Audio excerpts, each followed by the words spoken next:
Hey there. Before we dive into today's episode, I'm so excited to tell you about the brand new NeuroAir membership, a unique nervous system support container where regulation meets real life.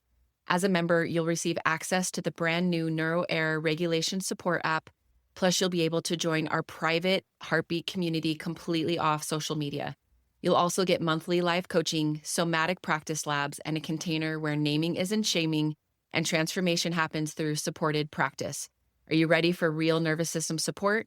Visit leannahunt.com/NHM podcast to learn more about joining our regulated community. The link will also always be in the show notes. And just a note, this membership is not therapy or crisis support. And due to my ethical responsibilities, unfortunately, it is not for current clinical therapy clients. Past clients, please reach out directly to discuss options. Now, let's dive into today's episode. Welcome to the NeuroAir podcast, the show for cycle breakers, parents, young adults, and helping professionals ready to understand their nervous system through a generational lens, heal what isn't theirs to carry, and consciously choose what comes next. Hi, I'm your host, Leanna Hunt, an associate clinical mental health counselor and certified performance coach. Each week, you'll get stories, science, and somatic practices, plus my signature 4N framework: notice, name, nurture, and navigate to help you honor resilience, break silence, and build deeper connection with yourself and those you love, all while shaping a legacy of safety, freedom, and possibility. Welcome back to the NeuroAir podcast. There's something I've been thinking about a lot lately, especially in the work I do with my clients. We've talked about parts of us before on the podcast, how so much of what we feel in the present isn't just about what's happening right now. It's often just a part of us that learned something in a moment when a stress cycle didn't get to complete, a moment where something felt overwhelming, maybe confusing, or just too much for your nervous system. And that part of us kind of gets stuck there. So when something similar happens now, that part shows up again. And what I found both in my life and in working with clients is that in those moments, these parts of us are usually needing a few very specific things now that they didn't get then.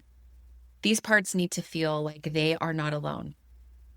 These parts now need to feel safe, accepted, and cared for. They also need to feel like they could be loved unconditionally as they were in the moment. And these parts need to know that something else might be possible, like maybe even an entirely different outcome, that there could have been another option.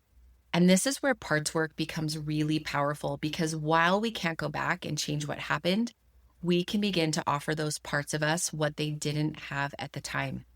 A lot of times when I'm working with someone, we'll follow a sensation in the body, like maybe that tightness in the chest, and we'll start there. And then I'll have them stay with it and gently trace it back.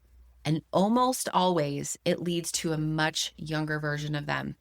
And what's really interesting is that so many of those moments aren't what we would think of as quote unquote a big T trauma. Consciously, they actually seem small and maybe even easy to overlook when you think about your lifetime. But to that version of them, it was overwhelming. And now, one of the most powerful things we can offer those parts of ourselves is self-compassion. But there's another layer to this that I don't hear talked about as much. When we start working with these parts and we begin to offer something different, something shifts. Maybe the tightness in your chest softens. Maybe the intensity after you've worked with this part isn't as strong. Maybe there's a moment of space, as my clients often describe it. And sometimes they're just like, I don't even know. It just feels like space. And when they say that, I'm like, okay, you are experiencing that the part has actually created actual space for you to be able to sit with yourself in a different way. And instead of that feeling like relief, sometimes it actually feels strange to have this space because it's unfamiliar. And maybe, just maybe, it's even a little bit uncomfortable. Because if your system has been used to holding tension or bracing or anxiety or carrying a burden, something for a long time, not feeling it in the same way anymore can almost feel disorienting. And I see this with clients all the time. We'll work with a sensation, we'll follow it back, we'll offer compassion to that younger part, and something genuinely shifts. And then there's this moment of, wait, it's not the same way anymore. And sometimes instead of just settling into that, there can be this subtle unease like, why does this feel so weird? Or what do I do now with this space? And sometimes even continuing to offer ourselves compassion can feel foreign because maybe for you, you never learned how to offer yourself self-compassion. Maybe it wasn't something that you saw growing up. And if self-compassion wasn't something that you received consistently, your system doesn't automatically recognize it as something that feels good or safe. So even though compassion is what that part needed, it's also something your system may not be used to receiving. And this is where this type of work can become really important because what's often missing isn't awareness. It's the ability to stay with yourself in a new way. When something begins to shift, it's how you relate to yourself inside that moment of change. And this is where deepening our own self-compassion can actually support our nervous system while we are inside those moments we were just talking about. Because when something begins to shift and it feels unfamiliar and you're not quite sure what to do with it, that's the moment your system is looking for something to anchor to. And this is where the work of Kristen Neff becomes really helpful and really important. She's done extensive research on self-compassion. And one of the things she explains is that having compassion for yourself is not that different from having compassion for somebody else. If you think about a time when a close friend was struggling and you went to help them, there are a few things that naturally happen. First, you notice that they're hurting. You don't ignore them. You see them. And second, you recognize that what they're going through is a part of being human, that they're having a very human experience. And that suffering and that imperfection, those are all part of that shared human experience. And third, you usually respond to a friend with warmth, with understanding, and with kindness. And Dr. Neff describes these as the three core elements of compassion. The first is self-kindness. The second is common humanity, and the third is mindfulness. And when you hear those, you might start to notice something because this isn't actually separate from the work you've been doing. This is what it looks like to stay with yourself differently in those moments where something shifts. Self-compassion, as she explains, involves doing a kind of U-turn and offering that same compassion to yourself when you're struggling or feeling inadequate. And if you think about this through the lens of the parts that we were just talking about, this is really about how you respond to those parts of you when they show up. So instead of ignoring your pain or getting carried away by negative thoughts or emotions, you actually pause and acknowledge, this is really difficult right now. And you might begin to ask, how can I care for myself in this moment? And instead of judging yourself for your shortcomings, you start to respond to yourself with understanding. And again, not because nothing needs to be fixed or changed, but because change happens differently when it comes with your own care. And this is important too, because even when you want to grow, even when you want to do something differently, that growth isn't coming from a place of I'm broken. It's coming from I care about myself enough to respond differently here. And she also emphasizes something that connects so deeply to this work. That self-compassion means honoring your humanness, that things aren't always going to go the way that we want them to. We're going to make mistakes. We are all going to encounter limitations, and that's all part of being human. And when all of us can bring that back to the parts of us that we are still carrying, especially carrying things from our past, this perspective matters too, because those parts, those past parts, they weren't too much. They weren't wrong. They were responding the best way that they knew how in that moment. So today I want to walk through these three elements and show you what they actually look like in real life. Sound good? I also want to walk through how they can connect to the NeuroAir framework. The first element is the difference between self-kindness and self-judgment. In her work, Dr. Neff describes self-compassion as being kind and understanding towards ourselves when we suffer, fail, or feel inadequate rather than ignoring our pain or criticizing others. She also explains that instead of being harsh or cold internally, we can be warm and supportive. We can be like a good friend, a coach, or a mentor would be, and we can do that for ourselves. And that this kind of inner support actually helps us feel safe and puts us in a better position to cope with challenges and make mistakes. Now, let's bring this into your experience because this is where so many people can get stuck. You can notice what's happening. You can start to name the pattern and you're understanding maybe even the why behind it. But the moment something shows up, the response internally might still be, what is wrong with me? Or I should be past this. Why do I keep doing this? All of these are self-judgment. And if we bring this back to our parts, this is the moment where a part of you shows up needing support. And instead, it gets met with criticism, with our criticism towards ourselves. And from a nervous system perspective, this is important because self-judgment is not going to help us create change. It might actually create increased threat. When your internal voice is harsh, your system doesn't feel supported. It feels like it's being attacked. And when the response shifts to something like, oh, this makes sense, or of course this is here, or this is a lot right now, your system begins to soften. And that's what actually allows change to happen. I actually had a moment like this recently in my own work. I was being led in a session working with a part of myself that I've been aware of for a long time. And through combining somatic work with parts work, I was able to see that there was a much younger version of me. She was about 5 years old. And there was this deep sense in her that something was her fault. And when I really, really sat with that in my session, I could see how that belief had shown up so many different times across my life. This wasn't tied to one specific memory, as it often isn't, but more like a thread that has been there for a really long time. And what was really interesting is that the way I had experienced that part wasn't just mentally. I felt her in my body. I've had this anxious, shaky sensation in my lower gut for as long as I can remember. But as I stayed with my 5-year-old self in this session and offered her compassion, something started to shift. And that sensation that I've carried for so long was just gone. I couldn't believe it. And instead of that feeling like pure relief, there was also this moment of, wait, what do I do now? I felt this anxious running theme, like almost like a electrical pulse through my lower abdomen, again, from ever since I was a little girl. And it almost felt a little scary to not have it there because my system has been so used to holding that. And in that moment, what mattered was continuing to offer that same compassion and staying with my younger self in a different way. And that's really what this work is.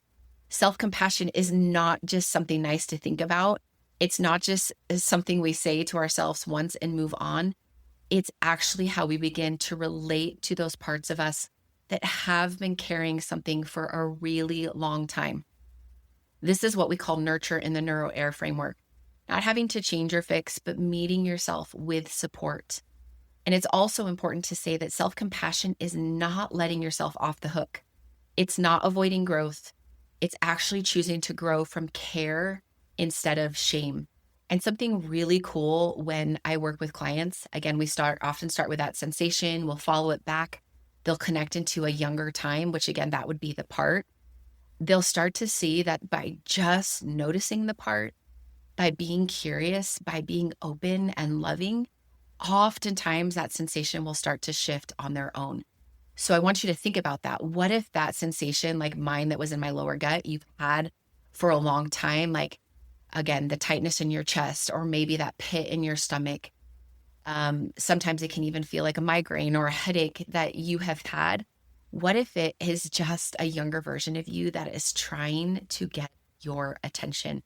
I'll often explain this to my clients. I want you to think about sometimes our sensations as like little kids trying to get your attention. So if you are a parent or an aunt, or you are a teacher, or you are around young kids, even your pets, if you don't have kids, I want you to think about somebody younger than you trying to get your attention.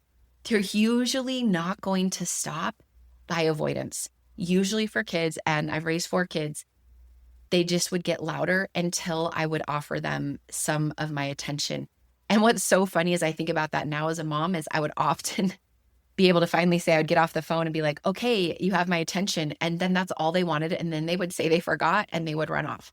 I want you to think about that. Sometimes even our own sensations are just younger parts of us that didn't get what we needed then. And our care now and our self-compassion to them now and our noticing is even sometimes enough for those parts to shift. Pretty fascinating. Okay, element 2 from Dr. Neff's research is common humanity versus isolation. In her work, she explains that when we struggle or make mistakes, there's often this sense of isolation as if we are the only one in the whole world experiencing this. Can you relate to that? I sure can. But Dr. Neff also emphasizes that suffering is part of being human, that all humans are vulnerable, imperfect, and limited in different ways. And that when we recognize this, our suffering connects us rather than separates us. Now, again, when we bring this back to the parts that we've been talking about, this can become really important too, because when a part of you shows up carrying something, especially something that feels old or familiar, there might be this sense of, I'm the only one who feels this way. Something must be wrong with me. And that part can feel very alone in it. And oftentimes these parts get stuck because in the moment when this thing happened when you were younger, even if your mom and parents were incredible parents, they could not be with you every single second. And so sometimes as kids, we took a moment that we felt completely alone. And what we need to do now is be with that part of us now. Does that make sense? So what self-compassion begins to do is it can gently widen the lens. It helps that part of you begin to also feel, this wasn't just me, or this is something humans experience, or maybe I wasn't completely alone in it. And if we take that one step further, this also just isn't about you as an individual. This is also about relationship, your relationship with yourself, your relationship with the parts of you that are showing up, also your relationship with others, and even your relationship with the generations that came before you, and the ones that will come after you too. So because for many of you, it's not just I'm the only one, it's why am I like this? Or where did this come from? And this is where the generational lens comes in, because sometimes what you're experiencing didn't start with you. The anxiety, the shutdown, the hypervigilance, these patterns often exist within a larger story, within families, within relationships, within environments where certain ways of being were necessary. So common humanity becomes more than other people feel this too. It actually can become, this makes sense in the context of what I've lived and what may have been lived before me. And when you can begin to see it this way, something can begin to shift, because now you're not just holding your experience alone. You're recognizing that you are a part of something larger, that the way your system learned to respond was shaped in relationship. And now your healing also happens in relationship, in how you relate to yourself and how you relate to others and in what you choose to carry forward. And when you bring that perspective back to the part of you that's showing up, you're not just reducing isolation, you're also offering context. You're helping that part feel seen, not just in the moment, but in the larger story it belongs to. From a nervous system perspective, isolation can increase the sense of threat. When your system feels alone in something, it can become overwhelming and more intense. But even a small sense of, I'm not the only one, or this is human, or this makes sense, can begin to create space. And that space matters because it allows you to stay with yourself instead of pulling away or turning against yourself. And it allows you to stay connected to others instead of feeling separate or disconnected. And over time, this is how something begins to shift, not just within you, but within your relationships and within what gets passed forward. And this connects deeply to notice and name in the NeuroAir framework.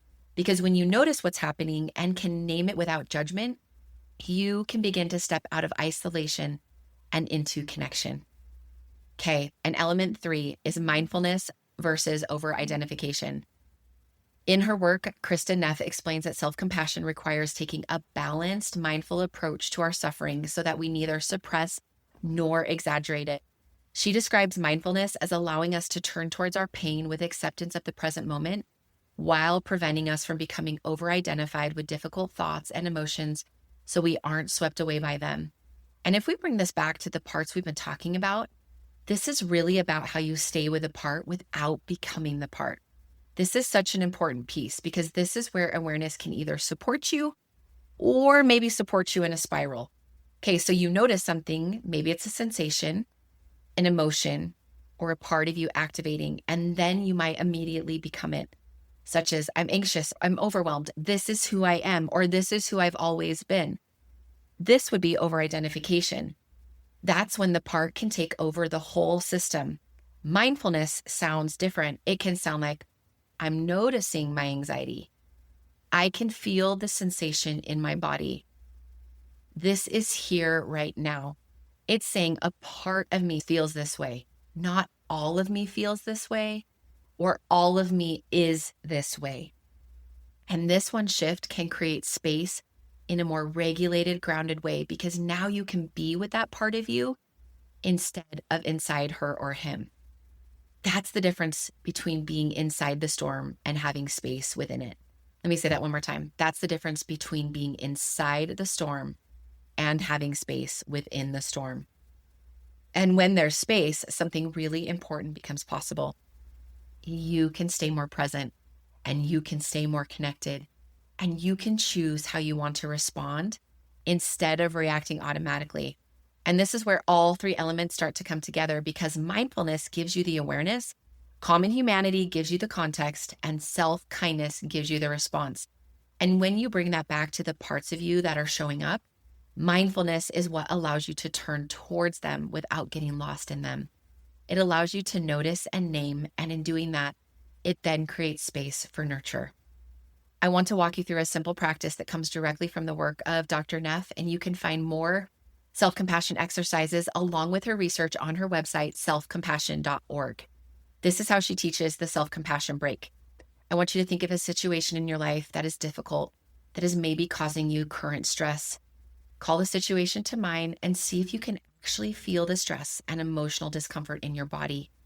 And now say to yourself, this is a moment of suffering. That's mindfulness. Other options you could say would something along the lines of this hurts, or ouch, that's a lot, or this is stress. I want to see if you can see what's happening here. It's the notice and the name. And then number 2, suffering is a part of life. That's common humanity. You can say that to yourself. So again, first we say something like, oh, this hurts, or this is a moment of suffering. And then second is, suffering is a part of life. You might also say, other people feel this way too. I'm not alone in this. Or we all have struggles in our life. And then now put your hands over your heart, feel the warmth of your hands and the gentle touch of your hands on your chest. Or adopt a soothing touch you discovered that felt right for you. For some of my clients, it's even their legs, putting their hands on them or on their legs, or putting your arms like in a self hug. Maybe you want to hold your dog or a pet. And then third is offering something along the lines of, may I be kind to myself? You could also ask yourself, what do I need to hear right now to express kindness to myself? Is there a phrase that speaks to you in your particular situation? Some of her examples are, may I give myself the compassion that I need? May I learn to accept myself as I am? May I forgive myself? May I be strong? May I be patient? And she says this practice can be used any time of day or night. And I want to pause here for a moment because even hearing that for some of you, that might feel really natural. And for others, this type of self-compassion might feel unfamiliar and maybe even a little uncomfortable. And if that's the case, that also makes sense because for many of us, self-compassion wasn't something we were taught. It may not have been modeled for you and it may not have been available.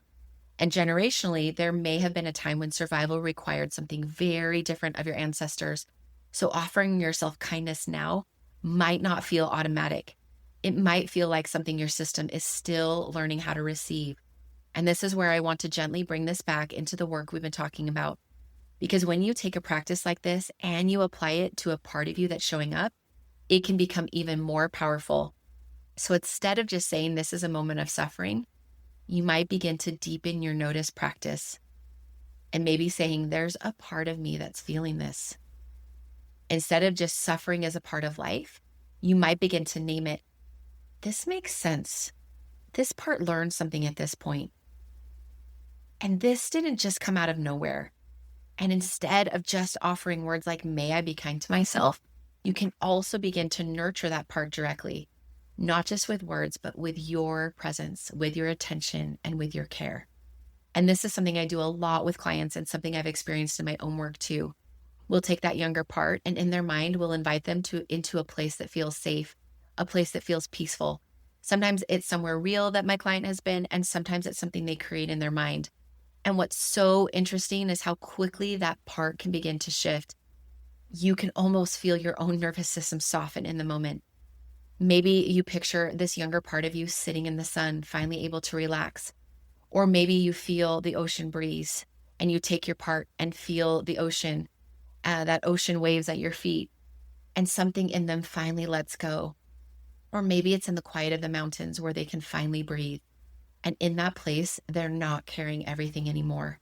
They're no longer having to brace, and they're not trying to hold it all together. They can finally be able to feel safe, supported, and at ease, and maybe even hopeful. And to me, this is self-compassion at the deepest level.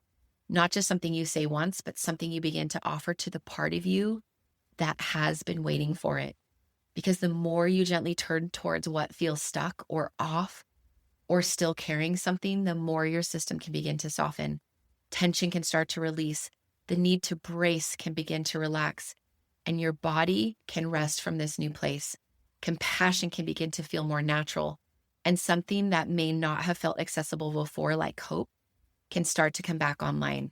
So if you've been doing this work and still finding yourself being hard on yourself, this might be the piece that's been missing. Because awareness without compassion can still feel like suffering, because awareness on its own doesn't tell you how to be with yourself once something has been seen. Let me say that one more time. Because awareness on its own doesn't tell you how to be with yourself once something has been seen. And that's what we've been talking about today. Not just noticing that part of you showing up, not just understanding where it came from, but how you respond to it when it shows up. Because that part of you, that one that feels anxious or overwhelmed or shut down or like something is your fault, isn't looking for more judgment from you. This part is looking to not be alone anymore, to feel support, to feel safe, to be met with love and care and compassion. And for many of us, this wasn't something we consistently received, not because anyone did something wrong or because you had bad parents, because sometimes generationally, there wasn't the capacity for it. Got to remember, as we look at time periods and what your ancestors went through, there were way different demands. There were different stressors. There were different ways of surviving. So if offering yourself compassion now feels unfamiliar or even a little uncomfortable, that doesn't mean you're doing it wrong. It means you're doing something new, and your nervous system is learning how to receive it. So maybe the next step isn't more insight. Maybe it's this. What would it look like to relate to myself with the same care I offer to others? What would it really look like to stay with myself when something shifts instead of pulling away? What would it look like to meet the parts of me that are still carrying something with patience instead of pressure? Because healing isn't just about understanding your story. It's about changing your relationship to yourself inside of it. It's about creating a different experience for the parts of you that didn't have that before. And that doesn't happen all at once. It happens in small moments. When you notice, and instead of judging, you soften. When you name what's there, and instead of isolating, you remember you're not alone. When you nurture instead of push through, and when you begin to navigate from a place of support instead of survival. And my friends, over time, all of these small moments become something your system will recognize, something your system begins to trust more, and something that starts to feel like home. And that's where so many new beautiful things begin. So hopefully this gives you guys a lot to think about in self-compassion. Self-compassion, again, in a way that you have maybe been having towards others, but not having in yourself currently, and also having for those past parts of you that need it so much. So as always, make it a beautiful week. I'm thinking about you. I'm cheering you on. And I hope you guys have a great rest of your day. Until later. Bye, guys. Thanks for joining me on the Neuro Air podcast. This work is about honoring resilience in yourself and also those who came before you, all while finding freedom from what was never yours to carry. With the help of stories, science, somatic tools, and the 4 N's, notice, name, nurture, and navigate, you have a path toward deeper connection with yourself, your loved ones, and the legacy you want to pass on. If today's episode spoke to you, share it with someone who's ready to step into this work too, and follow the show so you never miss an episode. Remember, you may not have chosen what you inherited, but you can choose what comes next.